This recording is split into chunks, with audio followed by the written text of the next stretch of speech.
नमस्कार दोस्तों, हमारे चैनल में आपका फिर से एक बार स्वागत है। तो आज हम बात करने वाले हैं नेटफ्लिक्स पर available series the guardians of justice की, जिसमें आपको एनिमेशन भी देखने को मिलेगी। स्टोरी शुरू होती है 1947 यानी वर्ल्ड वॉर 3 से, जिसमें कि लोग पागल होते हैं एक दूसरे की जान लेने के लिए और एक दूसरे के खून के प्यासे होते हैं। तब ये एंट्री होती है मार्वेलस मैन की, जो कि लोगों की जिंदगी को बचाना चाहता है और साथ ही साथ वर्ल्ड वॉर 3 को रोकना चाहता है, और ये ऐसा करने में सफल भी हो जाता है। हर जगह इसकी न्यूज होती है क्योंकि उसने दुनिया को बचाया होता है। वर्ल्ड वॉर 3 के दौरान लॉकवुड इंडस्ट्री ने एक बुलेट बनाई थी जिसका नाम है कोल्ट्रोनाइट बुलेट।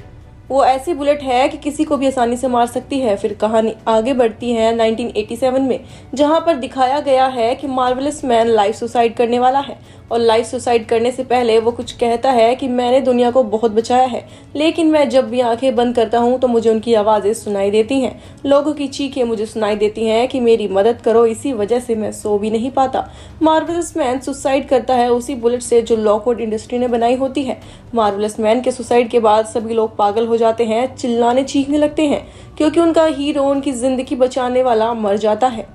मार्वेलस मैन के मरने के बाद क्राइम दोबारा बढ़ जाता है। लोग जो है क्राइम करना स्टार्ट कर देते हैं। उन्हें पता है कि अब उन्हें रोकने वाला इस दुनिया में कोई नहीं है। मार्वेलस मैन का राइट हैंड यानी नाइट हॉक सारी टीम को एक साथ बुला के कहता है कि हमें इस प्लेनेट को बचाना होगा। मार्वेलस मैन के मिशन को कंटिन्यू रखना होगा कि क्राइम फिर से नहीं हो। हमें क्राइम को होने से रोकना होगा। फिर सारी टीम मिलके एक एक करके मिशन पर जाती है। सब में कुछ न कुछ खूबी होती है, सब में अलग अलग टाइप की खूबियां होती हैं, और सब मिशन पर निकल जाते हैं। लेकिन नाइट हुक इस बात को नहीं मानता कि मार्वेलस मैन ने सुसाइड किया है। अब क्राइम बहुत ज्यादा बढ़ गया था और पुलिस कमिश्नर लड़कियों का धंधा करने लगा था, क्योंकि उसे लगता था कि उसे रोकने वाला भी अब कोई नहीं है। तभी आता है मिस्टर स्माइल, जो आता है और पुलिस कमिश्नर को सबक सिखाता है और मार देता है। और नाइट हुक इस बात की छानबीन कर रहा होता है कि मार्वेलस मैन का मर्डर हुआ है या फिर उसने सुसाइड किया है, और वो इस बात का पता लगा लेता है। उसे सबूत भी मिल जाता है। मार्वेलस मैन का मर्डर कैसे हुआ है, वो उस बुलेट से, उसका मर्डर और उस बुलेट को बनाया था लॉकवुड इंडस्ट्री ने।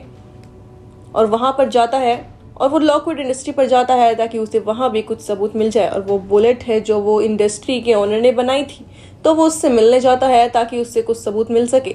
जब वो उससे मिलने जाता है तो पहले तो वो ओनर बताने से मना कर देता है, लेकिन फिर वो उसे बता देता है कि जो बुलेट उन्होंने बनाई थी वो चोरी हो गई थी।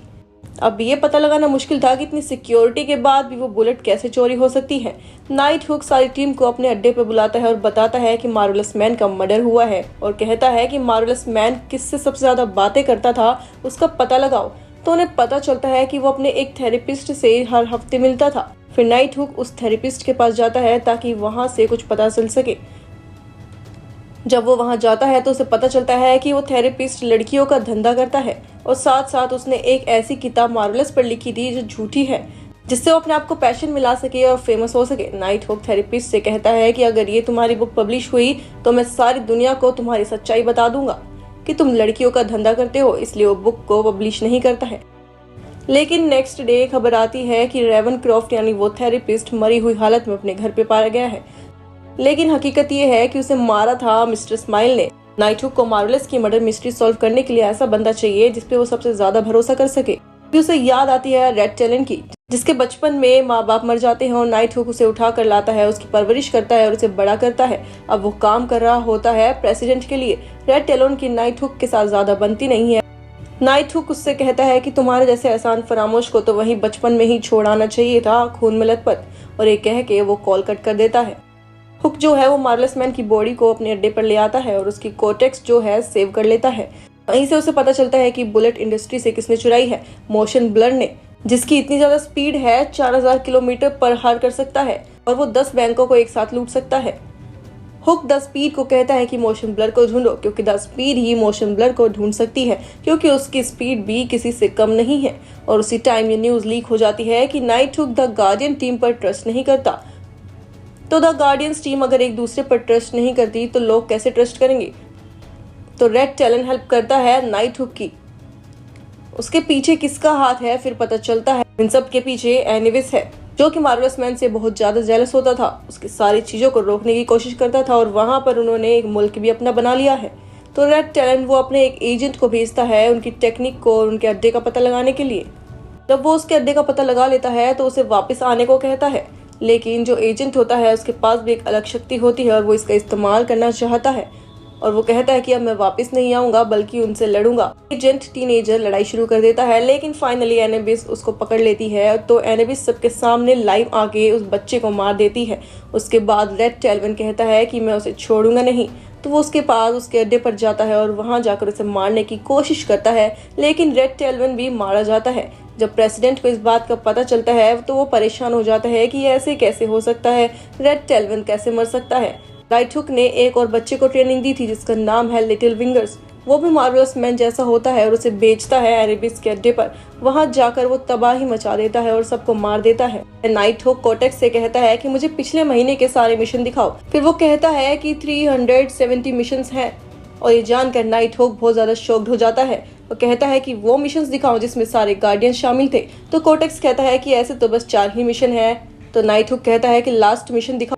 तो कोटेक्स कहता है कि ब्लू बो और ब्लू स्क्रीन शामिल थे आखिर के मिशन में मार्वलस मैन के साथ। तो कोटेक्स उसको बताता है कि ब्लैक बू ने ड्रग्स के लिए काफी लोगों को मार दिया था, इसलिए मार्वलस ने उसको गार्डियन से ब्लॉक कर दिया था।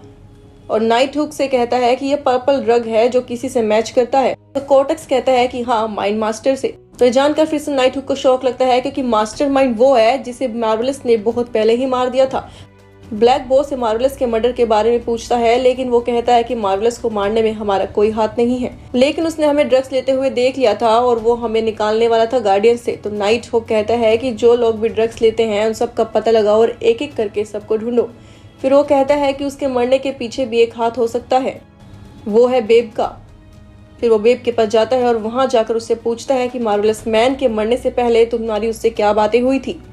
फिर वो कहती है कि हमने उसे मारने से पहले एक और इंसान को मारा था जिसका नाम है जेड मास्टर। नाइट हुक कहता है कि जेड मास्टर को मारने से तुम गार्डियन जैसी नहीं बन पाओगी। फिर वो कहती है कि गार्डियन से ज्यादा ताकतवर हूं मैं। तो नाइट हुक कहता है कि अपनी बकवास बंद कर दो बेब। फिर बेब को गुस्सा आ जाता है, वो नाइट हुक को मारने ही वाली होती है, लेकिन तब तक वो घड़ी का अलार्म बजा देता है जो सीधा जाता है ओसन मैन के पास, जिसके पास 6 वॉट की पावर होती है। उसे पता चलता है, वो आकर नाइट हुक को बचा लेता है। फिर बेब और ओसन मैन के बीच फाइट होती है और ओसन मैन जीत जाता है। फिर द स्पीड को पता चल जाता है कि मोशन ब्लर के बारे में कि वो कहाँ है और वो कहीं अपनी पावर्स यूज कर रहा होता है। तभी द स्पीड जाकर उसे पकड़ लेती है। वो द स्पीड से कहता है कि मैं तुम्हें जान से मार दूंगा। फिर दोनों में फाइट होती है और फिर द स्पीड उसे पकड़कर अपने अड्डे पर ले आती है। मोशन स्पीड से कहता है कि मैंने मार्वलस मैन को नहीं मारा। तभी नाइट हुक को पता चल जाता है कि माइंड मास्टर ने ही मार्वलस मैन को मारा है, क्योंकि मार्वलस मैन ने जब माइंड मास्टर को मारा था तो वो बच गया था और माइंड मास्टर ने अपना बदला ले लिया है। अब ये कंफर्म करने के लिए वो बार बार उसकी फुटेज प्ले करता है जिसमें मार्वलस मैन ने सुसाइड किया होता है। तो पता चल जाता है कि माइंड मास्टर ने ही मारा है उसको।